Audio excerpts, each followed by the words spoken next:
जय भगवती।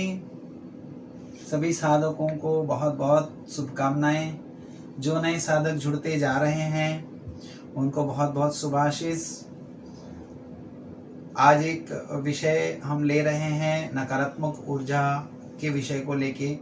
इसके पहले आपको एक मंत्र बताना चाहूँगा, जो मंत्र आपके लिए बहुत हितकारी है और यह मंत्र करने से आपको बहुत कुछ शुभ परिणाम आएंगे।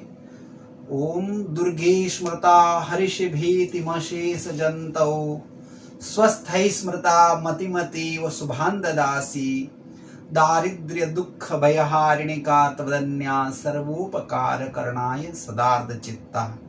यह मंत्र आप लिख लें या इसको समझ लें, नेट पर भी उपलब्ध है। आज हम नकारात्मक ऊर्जा के ऊपर चर्चा करेंगे कि नकारात्मक ऊर्जा क्या होती है। तो सबसे पहले हम देखते हैं कि हम बड़ा घर ले लेते हैं या छोटा घर भी लेते हैं, जो भी है, या विवाह होता है, तो उसके बाद हम कुछ समय के बाद देखते हैं कि एक नया घर लिया है, बहुत अच्छा फर्नीचर कराया है, सब कुछ कराया है, फिर भी वो धीरे धीरे वहां पर नकारात्मक ऊर्जा एकत्र होने की वजह से वो घर में मायूसी छाने लगती है।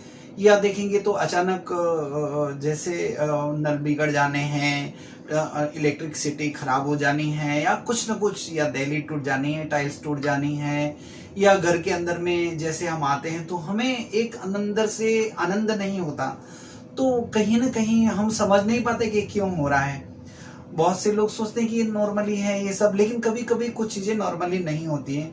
जैसे हमने विवाह इत्यादि में देखा है कि विवाह होता है, बड़े धूमधाम से खर्च होता है, बहुत आनंद उल्लास से होता है, लेकिन बाद में हम देखते हैं कि जहाँ पर विवाह हुआ है उनके घर पर धीरे धीरे कुछ ना कुछ लेके, बातों को लेके थोड़ा सा क्लेश बढ़ते जाता है, मन मुटाव होते जाते हैं।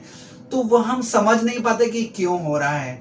तो कभी कभी हमारे यहाँ पर जो लोग आते हैं, तो हम मनुष्य में अलग अलग प्रवृत्तियां होती हैं। तो कुछ मनुष्य के अंदर में नकारात्मक प्रवृत्तियां होती हैं, जो हमेशा हर चीज में नकारात्मकता ढूंढते हैं। तो उनकी जो नेगेटिविटी है वो हमारे घर में वो रह जाती है, जिसको हम वेव्स कहते हैं। तो उसके बाद धीरे धीरे उसकी वो नेगेटिविटियां बढ़ती जाती हैं और ऊपर से तो उसके बाद हमें इसका दुष्प्रभाव आने लगता है। कभी कभी कुछ तंत्र बाधाएं भी होती हैं। तंत्र बाधाओं के बारे में आज के समय में तो लोगों को कभी ढकोसला लगता है, लेकिन जिसके ऊपर वह गुजरता है उससे पता है कि वह क्या है। तो ऐसी स्थिति के अंदर में हमें क्या करना चाहिए। तो सबसे पहले तो और भी कुछ परिणाम के विषय में और भी मैं चर्चा कर लेता हूँ कि कभी कभी हम बहुत कमाते हैं तो वो धन हमारे पास टिकता नहीं है, या वो पैसे हम किसी और चीज के लिए एकत्र करते हैं, खर्च किसी और चीज में हो जाते हैं, या अनपेक्षित खर्च हो जाते हैं पैसे। तो अंत में ऐसा हो जाता है कि हमारे पास बटुआ खाली है, कुछ नहीं है, और हम फिर वही नकारात्मक ऊर्जा हमारे में भी बढ़ती जाती है। कभी कभी हम अच्छे कपड़े पहनते हैं तो फिर कहीं कपड़ा फट जाना है, जल जाना है, कुछ और जाना है, उसका कलर उड़ जाना है, उसको दूसरा कलर लग जाना है। ऐसे कुछ ना कुछ ऐसी छोटी छोटी बातें होते होते अंत में हमें जब ज्यादा महसूस होने लगता है तब हमें ऐसा लगता है कि नहीं, अभी हमें कुछ करना चाहिए। लेकिन जब ऐसी छोटी छोटी बातें हैं तो तुरंत उसके उपाय करने चाहिए। तो वह नकारात्मक ऊर्जा सबसे पहले 3 कारण से होगी। अगर जो घर के अंदर में है तो शायद वास्तु का एक बार देख लेना चाहिए। जैसे जिसका घर का ईशान कोण दूषित रहेगा उसको इस प्रकार की समस्याएं ज्यादा होती हैं। फिर दूसरा, घर के जो दरवाजे हैं वह सही नहीं होने की वजह से। तीसरा, जो मैंने कहा बाहरी तकलीफ है। तो हमें क्या करना चाहिए, तो सबसे पहले वास्तु के ऊपर दृष्टि रखना चाहिए। तो हमारे जो घर का बाहर का हिस्सा है वहां पंचमुखी हनुमान जी का चित्र लगाएं और अंदर की तरफ कुबेर और रिद्धि की प्रतिमा लगाएं। शायद ये आपको कुबेर और रिद्धि की प्रतिमा प्राप्त ना हो तो हमसे संपर्क करते हैं, हमारी संस्था आपको भेजेगी।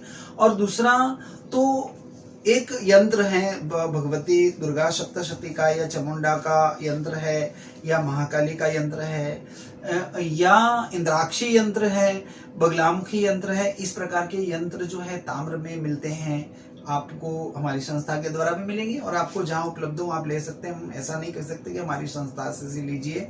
तो वहां यंत्र को सही तरीके से पूजा करके और भाव प्रतिष्ठा करके उसको अपने दरवाजे के अंदर लगाएं।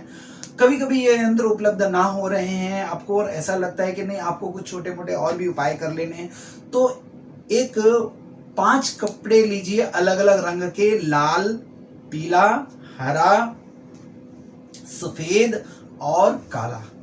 तो ये 5 कपड़े हैं, उसके अंदर में काला वस्त्र है, इसके अंदर में आप नमक भरिए, सफेद वस्त्र में फिटकरी रखिए, पीले वस्त्र में हल्दी रखिए, लाल वस्त्र में गेहूं रखिए और जो हरा रंग है उसके अंदर में मूंग रखिए। इसकी छोटी सी पोटलियां बना के उसको मोली से लपेटिए और मोली से लपेट के, ये देखो ये पंच तत्व के 5 रंग हैं और ये पंच तत्व से संबंधित वस्तुएं हैं। तो इसको रखने के बाद अपने इष्ट देवता कुल देवता का स्मरण करके उस पोटलियों के ऊपर आप तिलक लगाएं।